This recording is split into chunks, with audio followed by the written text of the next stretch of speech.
Esther looks more and more beautiful every time I see her. She does. I feel like she's going back in time with age or something. Do you guys agree?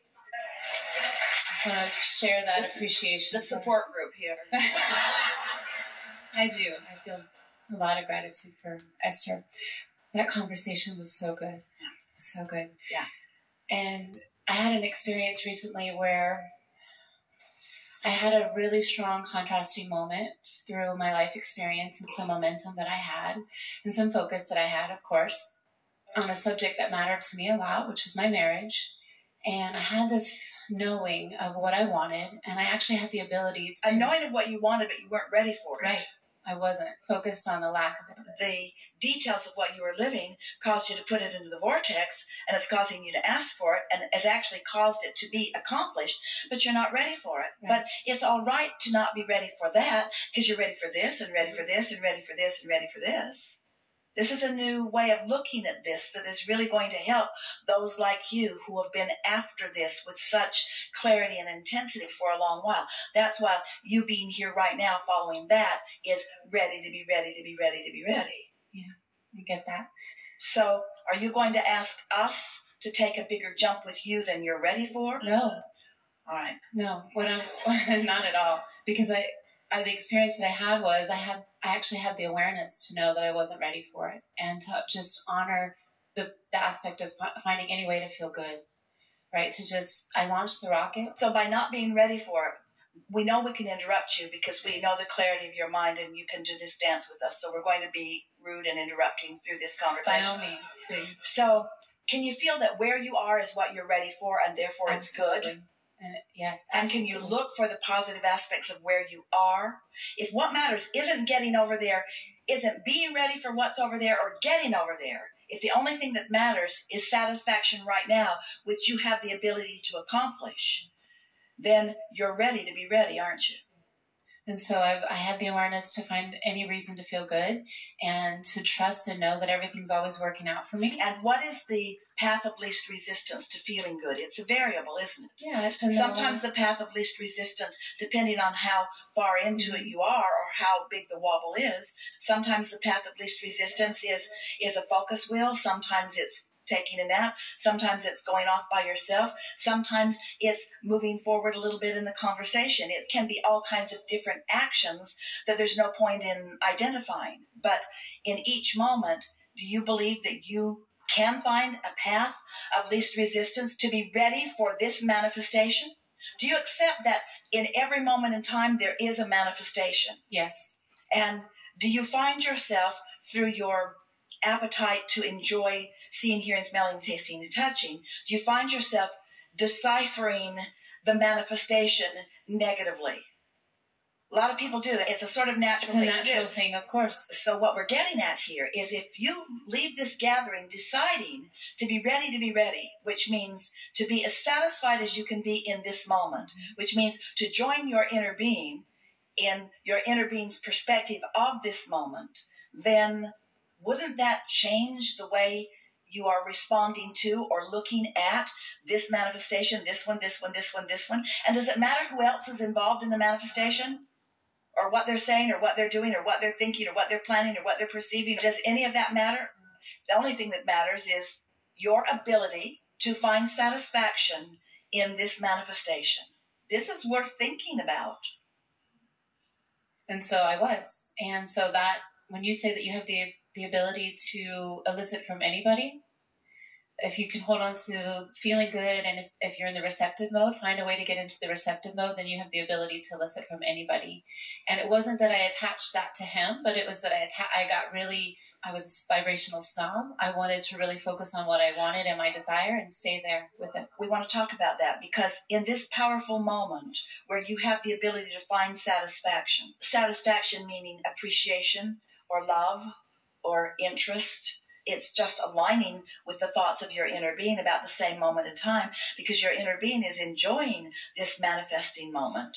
So as you find a way to see through the eyes of Source and to enjoy this manifesting moment, you're not looking hard, but your long-time practiced intentionality is to find the resonance, to find the satisfaction, to find the harmony, to find the feeling good. It finally puts you in this conscious, aware understanding, because you think that the satisfaction is being ready to be ready to be ready to be ready to be ready so that you can get the big prize which will satisfy you. But that isn't it. It's satisfied, satisfied, satisfied, satisfied, satisfied, satisfied. So much so that when the manifestation that seems far away and even improbable or difficult happens, it will just feel like the next logical step because you were ready to be ready to be ready to be ready to be ready to be ready. So that means anything that you're asking for that feels like a big step, you're not ready. If you go, oh my God, the idea of that just takes my breath away, you're not ready. You say, oh, I just can't believe it. It's going to be so wonderful when it happens to me. You're not ready. Ready to be ready to be ready to be ready to be ready. And I wasn't ready before. I was asking before and I wasn't ready.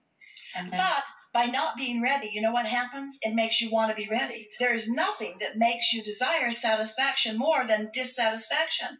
There's nothing that makes you desire clarity, which is alignment, more than confusion. There's nothing that makes you desire well-being than some not well-being. So you can't get it wrong no matter what, but you get to play within it consciously or not. And the only satisfaction comes from consciously playing. Because someone else could have listened in, could have heard you talking about something you want, could have decided to be your support group or your yielder of all things wanted, and could gather up what they know you want and drag you to the place where it is and present it to you. But you wouldn't hold on to it very long, because if it comes to you in some orchestrated way that you're not ready for, then it's not lasting. It's only there for a little while. yeah. So I had that awareness to really stay focused on my desire and trust that it would come, and I didn't have to wait, that's different. On your desire for what? On my desire for satisfaction. This is the distinction that we're making, because you were switching over to the desire for that thing that's over there. We want you just for a little while to let your desire factor be your satisfaction factor. In other words, Jerry used to say, when people would say, well, what's your money goal? And Jerry would say, I just want all that I can spend. And Esther remembers looking at him and thinking, you are a crazy person. First of all, Esther saw no limit to what she could spend.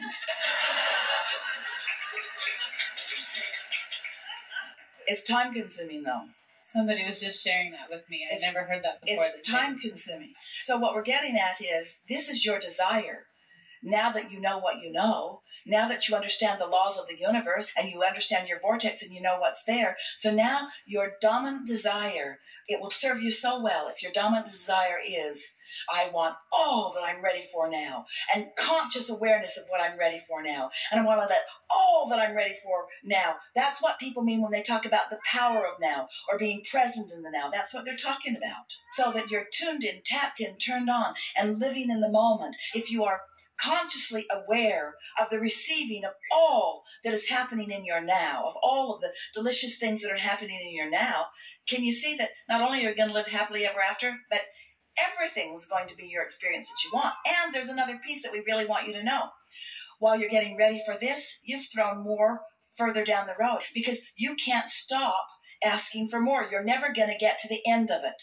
You're never going to get to the end of what you want. There's always going to be something more waiting to manifest for you. And so when you get to the place where you are so satisfied, I want to be ready to be ready to be ready to be ready to be ready, then you take all of the contradictory energy out of everything that's on its way to you. That made sense to you, didn't it? So good. When your parents said, you're never satisfied, you want to say, it's the way the universe works, Mom. Every single thing I get puts me in a new contrasting place of asking for more. I'm going to always be satisfied, but I'm never going to get to the end of what satisfies me. That's what we're saying. I'm always satisfied, but never to the end. A new idea is going to keep springing up, and another and another and another and another and another and another. And these universal forces and all of this energy have the ability to yield to you whatever you are asking for. I know. And so you just brought more awareness to me that it was not aware to me at the moment that I was really just finding a way to feel satisfied where I was, no matter whatever the manifestation that I wanted, but just to really feel good where I was. It's good news to acknowledge that, because that's all you can do. you can't vibrationally jump to a place that you are not. And so the place to be is where you are, perusing where you are for the satisfying factors. That's what the Book of Positive Aspects is all about. That's what the Rampage of Appreciation is all about. I was just going to say, I feel like you probably told us this before, but I've never heard it this way. Well, no, it's because of your asking, the place of your asking. You led us to a new and powerful place. That's what co-creation is.